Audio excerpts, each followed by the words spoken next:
She turns to you with eyes that demand to be mirrors, but you are a wall, a polished, silent slab of stone where her reflection fractures.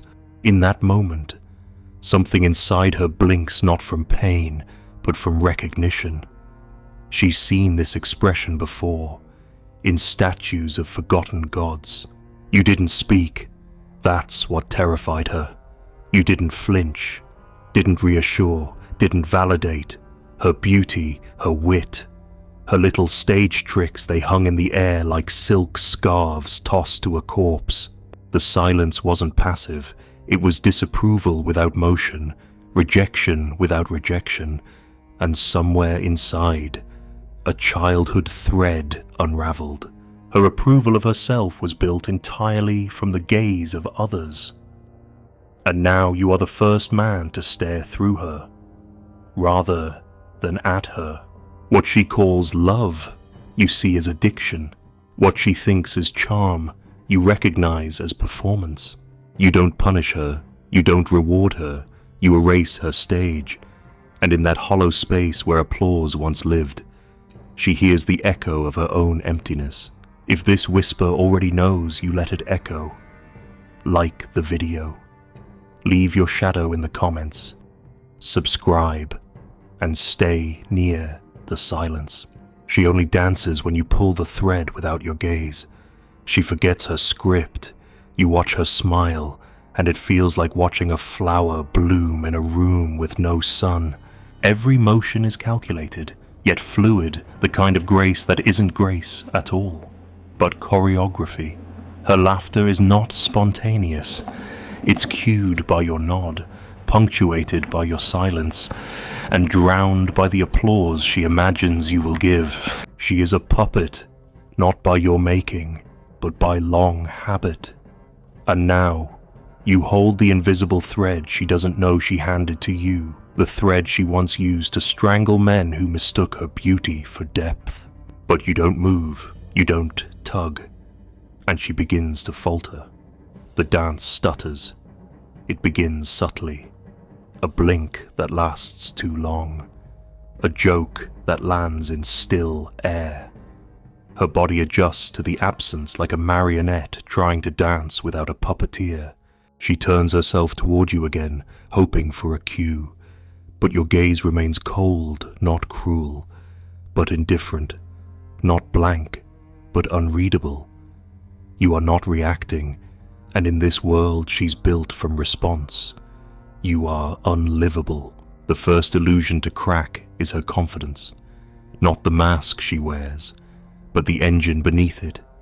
The internal script she recites, I am captivating, I am worthy, I am chosen, begins to stammer. Because the truth was never rooted in her. It was rooted in how you looked at her, how any man did. And now, you are a mirror that refuses to reflect. Her speech grows erratic. She overcorrects a louder laugh, a deeper glance, a question that borders on accusation. You're quiet tonight, she says, but it's not curiosity. It's fear masquerading as concern. Silence, to her, is not peace. It's the absence of validation, and that void is unbearable. You've seen this before. The woman whose personality is a collage pieces of X's, influences, praise remembered, rejection repackaged. She does not know who she is without feedback. You're not hurting her, you're not ignoring her, you are simply not reacting, and that is what destroys her. She leans in closer now, changing tactics. The seduction becomes softer, almost tender. Not because she feels tenderness, but because desperation has taught her that softness provokes response. She is switching masks like a shapeshifter that only survives when watched. She does not love. She adapts. But you've stopped being the audience. You are the void. She begins to wither in real time. Her voice thins. Her body shifts. She checks her phone for an invisible signal of importance. She suddenly remembers some appointment. She begins to vanish, not physically, but existentially, because without your gaze, she loses proof she exists in the way she wants to exist. And that's when she says the line you've heard before, "You think you're better than me." No, you think nothing of her at all. That is the horror. Because for women like her who build their world from reflections, indifference is a vacuum. Your lack of interest is not just rejection, it is erasure. She would prefer you hated her, she would prefer insult. Even rage is acknowledgement. But this is annihilation. You see her reaching now, not for you, but for her own relevance. She mentions her successes, her admirers, the people who can't stop looking at her. She is advertising, pleading, not for you to desire her, but for you to make her feel desirable. It's not about you. It was never about you. It was about how she performs when someone is watching, and now the curtain is up, but the room is empty, and she stands beneath the spotlight, radiant and invisible. She begins to turn bitter. The cold smile returns, but this time it's cracked. "You're just intimidated," she says. Another borrowed line, another mask with no spirit behind it. She hopes this will make you flinch. It does not. Because what she doesn't understand, what she cannot allow herself to understand, is that you are not interested in the show. You are not the man who needs to be entertained, flattered, seduced. You are the man who stopped watching. And for her, that makes you a god. A cruel one. Yes, but a god nonetheless. A man who does not react is more dangerous than a man who fights. He is unmoved. And to the woman who feeds off reaction, he is starvation. You remember, once, meeting her type at a younger age, the girl who learned that affection was transactional. That value was measured by attention. Somewhere along the path, she stopped being a person and became a role. A flirt, a goddess, a prize, a victim, anything but herself. Because herself was too fragile, too boring, too invisible. You feel no pity, only clarity, because now, in this moment, you realize the thread she thought you held was never yours. She was dancing for ghosts. You just refused to become one, and slowly, silently, she collapses. Not outwardly, she still smiles, still speaks, still moves with rehearsed poise. But inside, the structure caves. She feels it. You feel it. The truth revealing itself behind the makeup and metaphors. She is not the puppet. She is the string. There was never a self beneath the performance, only layers of mimicry waiting to be mirrored. Without the mirror, the mimic disappears. So she walks away, gracefully, with dignity, as if nothing happened. But the silence follows her, and later that night, in the absence of a reply, a like, a text, a look, she will stare at her own reflection and wonder why she feels like a ghost in her own skin. She will post a photo, she will scroll for reaction, she will drown in light and emojis and noise. But the silence you left, that cold, void-shaped absence, it will nest inside her like a parasite with no name. And somewhere deep down, behind the masks and lashes and bright lights, a whisper will remain. Why didn't he look at me? Not why didn't he want me? Not why didn't he love me? But something darker. Why didn't I exist without him? Because the dance was never hers. It was always a performance for a stage. She didn't build a performance that only worked while someone else pulled the thread. And you didn't even lift a finger. She does not want to see herself. She wants to see you approving of the version she invented. You become a mirror that returns no image. Still, flat, untouched. Her face searches yours like a blind animal, but nothing comes back. She smiles to see if she is still beautiful. You blink. She leans in to test if she is still desirable. You breathe. She offers a story, a clever line, a subtle complaint wrapped in need. You are quiet. This is the first time she's not seen herself in someone else's eyes, and it terrifies her. Because for her, love has never been about connection. It's been about reflection. The fantasy was not you. It was who she could become through you. She wanted to catch her own gaze glowing back from your pupils. She wanted confirmation not of reality, but of the illusion she sculpted in her head, layer by delicate layer, for years. She does not want to be known. She wants to be adored. And now you sit in front of her like a broken mirror, or worse, an honest one. She says, "You're hard to read," as if it's an insult. What she means is, "You're not making me feel special fast enough," but she would never admit that. Her voice sharpens slightly. The rhythm breaks. She laughs at something you haven't said. Her presence becomes jagged, like a hand reaching through water, unsure of what it's trying to hold. She is not wounded because you are cruel. She is unraveling because you are clear. Clarity is unbearable to someone who lives through projection. To see oneself truly is not just humbling, it is shattering. Because the self she built was always for consumption. A curated gallery of identities hung on the approval of others. Every compliment became a thread in the mask, every nod a brushstroke on the fiction. But now, stripped of the frame, the mask feels loose, heavy, dead. She begins to search for feedback with subtler movements now. Her posture adjusts, her tone changes. She speaks with softness or edge, waiting to see which one evokes the better reaction. You give none. She thinks you're testing her. She doesn't realize you have no need to test anything. You're simply not participating in the game. The smile fades, not all at once. First at the edges, then behind the eyes, then in the muscles of the neck and shoulders. Her body begins to tell the truth her words cannot form, that she is afraid, not of you, but of your stillness.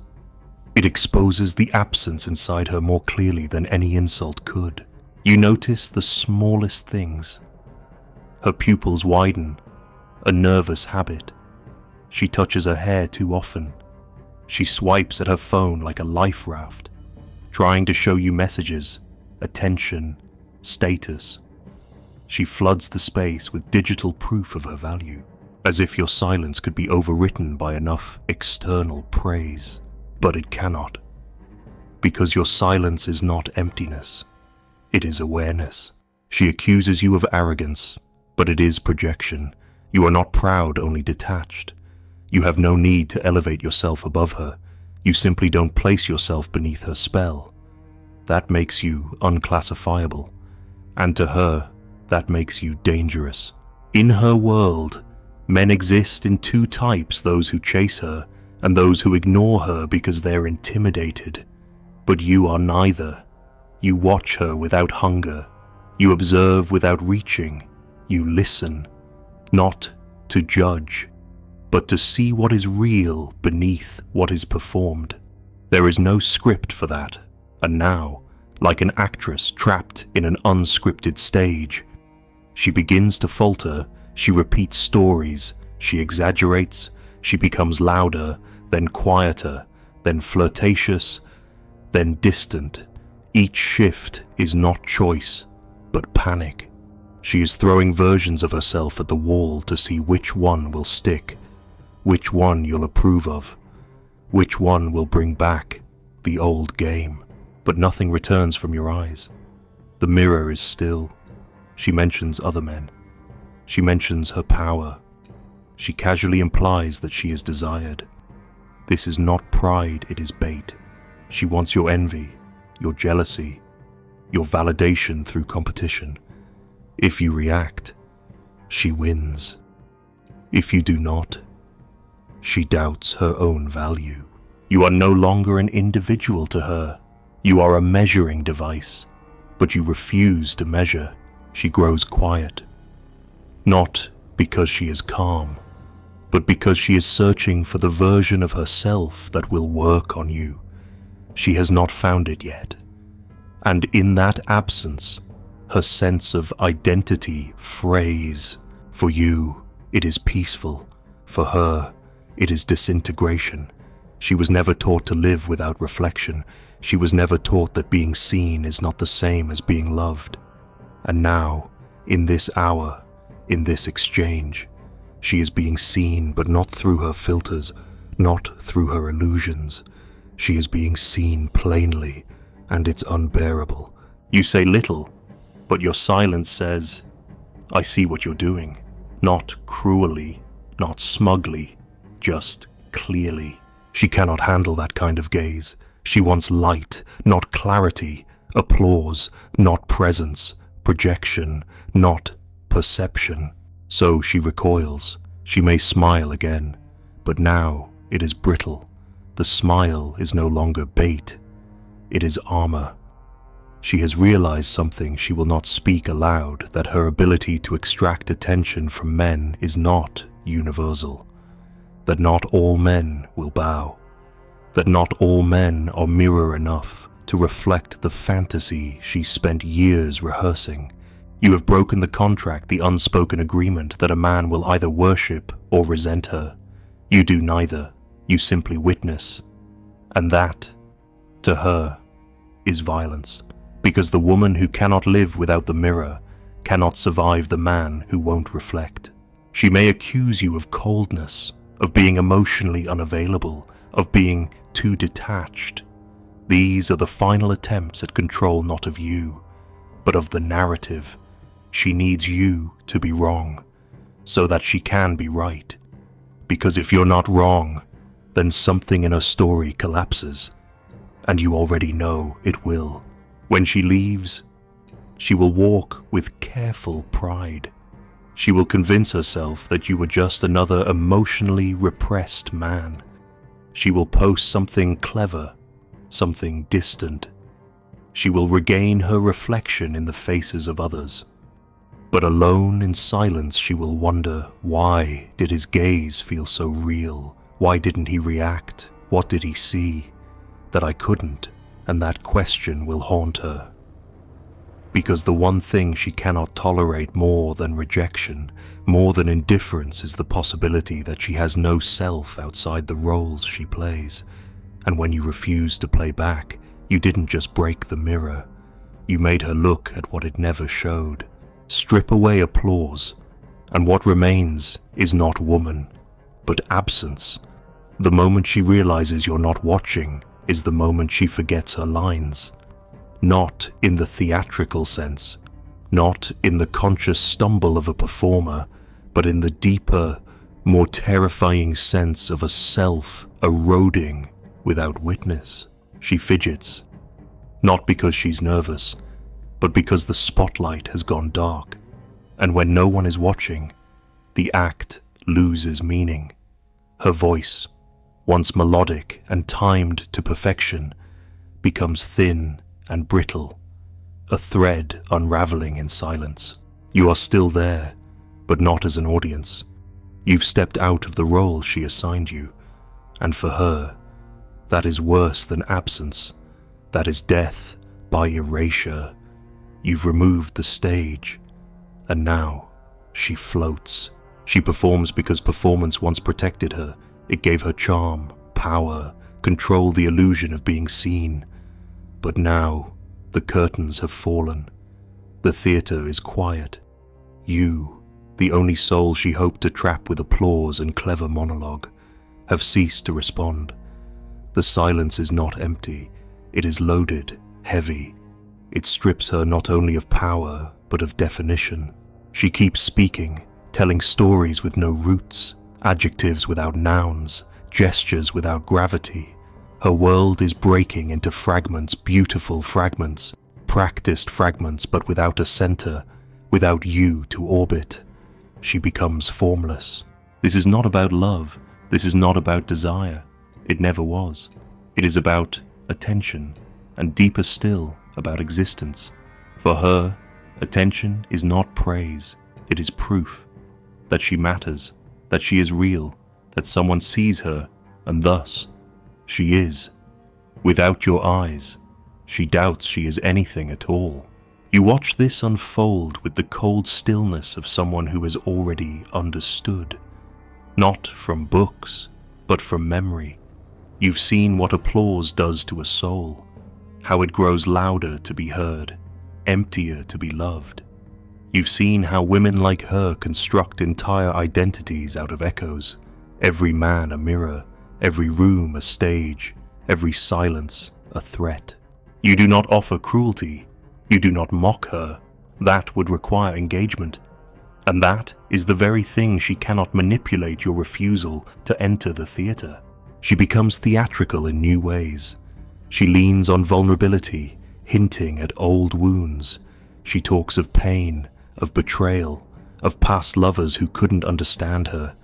She wants you to lean in, to rescue her, to break your silence and speak. Even pity would be applause. But you do not enter, and so she begins to speak only for herself, and it horrifies her. For the first time, she hears her own voice bounce off nothing. Not walls, not bodies, not breath. It does not land, it does not bloom. It returns hollow. And now she knows what you have known all along, that there is no substance in performance unless someone believes it. She begins to disappear, first from your presence, then from her own. She checks her reflection in the glass. She smooths her dress, adjusts her hair. These are not acts of vanity. These are rituals, desperate invocations to restore a persona that is slipping through her fingers. But the ritual fails. The priestess cannot summon the god without worshippers. And you are no longer kneeling. She sits quieter now. The stories slow. The laughter fades. There is a stillness in her eyes that borders on dread. You've seen this look before, the realization that no matter how loud the music, no one is dancing. No matter how beautiful the mask, no one is looking. No matter how perfect the lines, the theater is empty. She will not cry. Crying would be too honest, too raw. It would imply she feels something beyond the need for reflection. Instead, she withdraws behind polish. She will harden. She will perform detachment. She will now pretend you never mattered. And you will see the final act, pride swallowing absence. She says something like, "This isn't working," or "You're not the kind of man I expected." And she will walk away, poised, composed, as if she is dismissing you. But the lie doesn't hold, not even for her. Because later, in the dark, in the room lit only by her phone screen and the ghost of your gaze, she will scroll through her own life like a stranger. She will try to post again, a selfie, a quote, a reminder that she still exists in the world of reaction. But something will feel off. She won't know why. She will look radiant, the lighting perfect, the angle immaculate, the caption clever. The likes will come in, the comments will flatter, but none of it will touch the wound your silence opened. Because that wound was not about rejection, it was about absence. The absence of confirmation, the absence of performance, the absence of stage. Without the stage, she does not know what to be. The mirror is gone, and with it, her shape dissolves. This is not cruel. This is clarity. What you withheld was not affection, not sex, not even approval. What you withheld was the illusion, the one every man before you reinforced. The illusion that she is whoever she pretends to be. You refused the script. You did not boo. You simply sat still and watched it all fall apart. And here is the truth: she could become real. She could strip off the roles and speak plainly. She could let the silence carve something raw and permanent in her, but she won't. She doesn't know how. And even if she did, she is afraid that without the illusion, there is nothing underneath. That the applause was not music, it was a mask. That love, when unperformed, might feel like death. So she will return to the crowd, brighter this time, louder. She will find men who play the part, men who nod, who gaze, who orbit. She will drink their eyes like wine, laughing not from joy, but from the relief of feeling visible again. But your silence will haunt her because you were not cold. You were true. You didn't need her to be anyone but herself. And she did not know who that was. She will remember you not as a man she lost, but as the man who saw nothing to lose. You did not look away. You simply never clapped. And in the end, that silence, that absence of applause was louder than any performance she's ever given. Somewhere in a darkened room, a spotlight flickers without purpose, a stage with no audience, a microphone that hums to itself. She steps forward again, poised, dressed, eyes painted with longing. But this time, no lines come, just the weight of breath. And in the corner of her mind, your silence waits not like a memory, but like a mirror that never needed to break.